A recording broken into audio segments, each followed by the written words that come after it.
আসসালামু আলাইকুম মাদিদিস্তা, this is Didar. Welcome to our channel DR seven sports. গতকাল রাতে মেস্তালা স্টেডিয়ামে ভ্যালেন্সিয়ার মুখোমুখি হয় Real Madrid.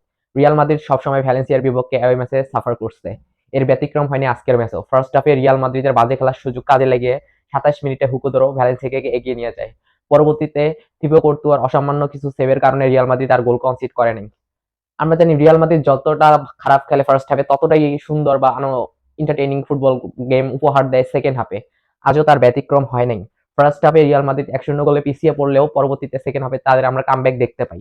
Never score against Real Madrid first, এটার আবারও প্রমাণ করলেন বেলিংহাম এবং লুকা মদ্রিচ।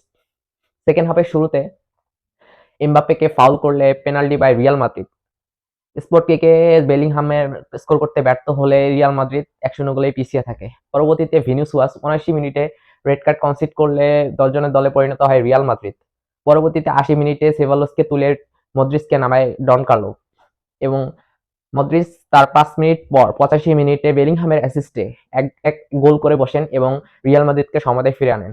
পরবর্তীতে ম্যাচের একদম অন্তিম সময়ে বেলিংহাম গোল করে রিয়াল মাদ্রিদকে এগিয়ে দেন এবং রিয়াল মাদ্রিদ 2-1 গোলে জয় পায়। পূর্ণাঙ্গ 3 পয়েন্ট পেয়ে রিয়াল মাদ্রিদ লা লিগা পয়েন্ট টেবিলের শীর্ষস্থানে চলে যায়। লা লিগার শীর্ষস্থান মাদ্রিদ চলে গেলেও ভিনিসিয়াস রেড কার্ড কনসিড করায় মেবি 4 ম্যাচের জন্য তাকে ব্যান করা হতে পারে এবং কার্লো আনচেলত্তি যদিও বলেছেন তারা এই ব্যাপারে আপিল করবে লা লিগাকে। পরবর্তীতে দেখা যাক, আশা করব ভিনিসিয়াসকে আরো কম ম্যাচে সাজা দিবে এবং রিয়াল মাদ্রিদ 2025 সালে জয় দিয়ে শুরু করলো। আশা করব এই ধারা অব্যাহত রাখবে। Champions league, super Copa, Copa del রে এবং রিয়াল মাদ্রিদ এবছরের সম্ভাব্য সকল ট্রফি জিতবে আশা করব।